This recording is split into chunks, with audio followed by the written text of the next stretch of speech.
હું સુપરમાં Subhash SP online tuition ક્લાસીસમાં આપનું હાર્દિક સ્વાગત છે।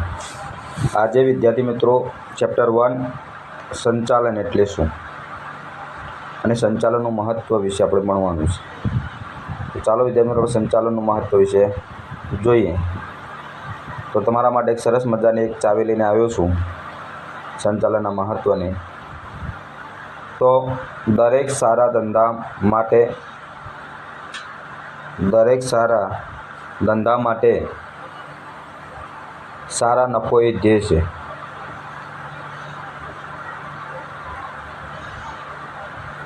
તો દરેક ક્ષેત્રમાં જરૂરી, બીજું સામાજિક લાભ, ત્રીજું છે રાષ્ટ્રીય હેતુ, ચોથું છે ધંધાની સફળતા માટે ઉપયોગી,